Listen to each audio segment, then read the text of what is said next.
Magandang araw mga kaibigan. Ito po ang update sa ating fund drive para sa Brave 18 Marines.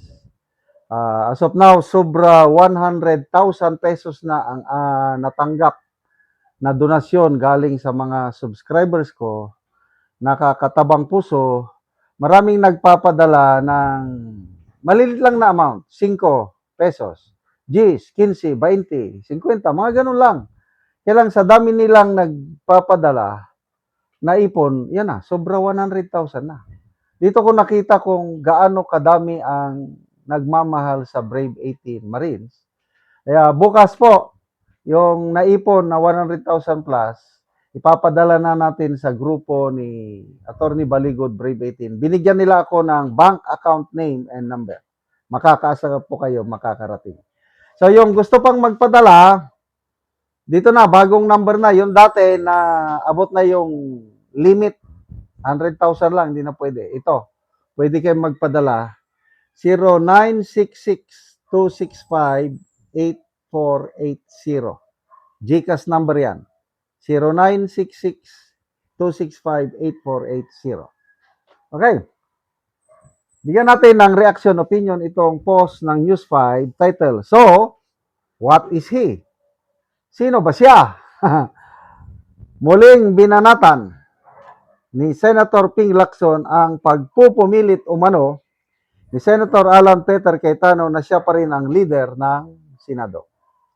Sa kabila ito ng pagkakahalal kay Senate Win Gatchalian bilang acting Senate President at Senate President pro tempore nang magkaroon ng quorum ng 12 senador sa sesyon noong June 3. Gihit ni Lacson, kinilala na ng palasyo, kamara at mga law expert na lehitimo ang nangyaring rigudon sa mataas na kapulungan. Okay. Palasyo, anormal yan. Dahil sabi ni SP Cayetano, ang utak sa lahat ng mga ito is Malacanang. And I agree. May kamay ang Malacanang itong nangyaring June 3 na reorganization ko. No? Siyempre, kikilalanin. Bago nangyari yung June 3 na reorganization, nagsasalita ng Pangulo, nakikialam na, magtrabaho na kayo. We are studying our options. Sabi ko, isip-isip ko, ano bang pakialam ng presidente doon sa Senado? Diba dapat ang Senado, independent branch of government, na walang pakialam ang Pangulo, dito nakikialam na. Kaya ito, nahanapan nila ng paraan, yun, nagkaroon ng quorum na 12 na yan ang contention yan. Kahit ako, hindi ko matanggap-tanggap yung quorum o majority na 12. Napakasimple. Ang 1987 Constitution, nakalagay doon, section so and so, hindi ko na matandaan.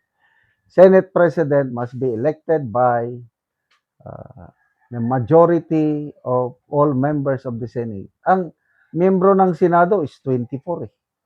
Kaya ang majority noon, 13. Paano naging majority ang 12? Kaya kung kinikilala ng Malacanang, kinikilala ng House of Representatives, law expert, it does not mean na legitimate na ang pagiging acting president ni Gatchalian. Hindi yon ang basihan. Ang basihan pa rin, konstitusyon. Basahin niyo ang konstitusyon. Mahilig naman itong grupong ito ng Bendilo. Kung pabor sa kanila, yon. Ginagamit nila ang Abilino Doctrine na hindi naman applicable ngayon. Dahil 1949 pa, nangyari yung Abilino case na yan. Ang basihan is 1935 Constitution. Ang tanong po, Honorable Lacson, 1935 Constitution pa ba ang basihan natin ngayon? O 1987 na? Basahin nyo. Ang nakalagay. Kung may nakalagay sa 1987 Constitution na pwede ang 12, edi ako, i-withdraw ko ang suporta kay Cayetano, but as of now, ang aking suporta, ang tunay na Senate President ay si SP Cayetano. O, tingnan natin ang reaksyon ng taong bayan dito. 16,000 ang nag-react. 12,000 ang tumatawa, ibig sabihin hindi naniniwala kay Lacson. 429 ang galit, ganun din. 3,100 lang ang nag-like. So, percentage-wise, nasa ilang percent ito? Nasa 85% sa netizens sumusuporta, naniniwala dito sa grupo ni SP Cayetano na siya ang legitimate na leader ng Senado. Dito lang natin, basa tayo sa comments. Delbert Tan, sabi nga ni SP Alan, produce 13 and he will gladly step down. Huwag yung bugos. Ganun lang kasimple. Magkuha pa kayo ng isang senador. Galingan nyo ng, anong tawag doon? Pananakot, pampre-pressure, whatsoever. Pag may isa pa, di tapos na ang boxing. Kulang naman, 12 lang eh. Another comment. Kap, Kabisay, hoy, Pinke!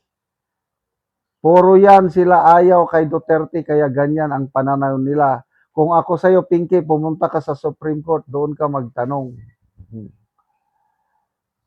Lenny Tupas, he is the legitimate Senate President of the Philippines and the reason of all chills. Cayetano daw ang legit. Jose Pere, rule of law versus biased opinions. Pinky is the missing element in the periodic table. Idiot. Toronsky, he is one who will expose all the crooks, including you. Palaban si SP Cayetano, katotohanan ng kanya. Kaya, laban lang, kapit lang sa posisyon, SP Cayetano. I think 80 to 85% ng taong bayan kumikilala sa legitimacy ng iyong leadership. Hindi yung Malacanang kongreso at mga law expert. Taong bayan ang may makapangyarihan sa demokrasyang ito. Salamat mga kaibigan sa inyong pagsubaybay sa channel nito. Nakakatulong kayo ng malaki sa tribong Talandig ng Bukidnon dahil ang income natin sa channel na ito is pantulong po sa tribo. Namimigay tayo ng libreng yero at pako para makapagpatayo sila ng mas maayos na tirahan. Panoorin nyo ang video na ito. Una ni sinana ang natagaan og yero nga 68 na ang edad. Una ni ang balay ni nanay nga pagatupan.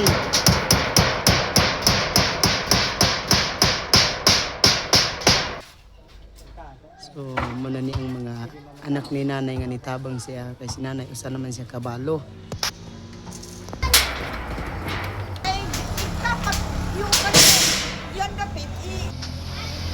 O karon naman na gid ang pag-atok sa balay ni nanay. So maayo na gid nga tan-awon, nakuha na gid tong mga yero nga mga buslot na mao na ni si nanay ang gitabangan. So nanay, nakaatop na gyud ka. Ay, salamat sa kawa nagyoy ulan. Makatuyod ako gid. Di na ka makagkungkong. Oo. Kaya na wala nang ulan kila. Ato pa naman yun. Salamat sa kawa. So gitabangan ka nanay sa imong anak ug masamong nanay. Oh, Kay balo naman ka. Oo. Pila na nanay ka tuig sa imong pagkabalo? Magduha karong March 25. March 25, magduha na ka tuig. Oo. So ang imong panginabuhian nanay, so unsa man asa ka magkuha? Paningkamutan lang na ako kung naay akong kuanan nga ihatag sa ako sa akong mga anak. Magkasaligra ko sa akong mga anak. Gasaligra ka sa imong mga anak. Oo, batag. Tungod man ko sa akong sakit na blood.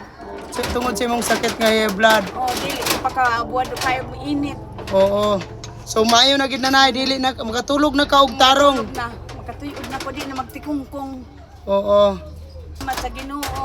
Ug ang nagtabang sa sinugsad dako paing salamat nako nga naagyap pinakaluwas sa ako. Nawala gyapon ko sa ulan. Ano man ka matulog ko ani nga tikungkong ana manggo.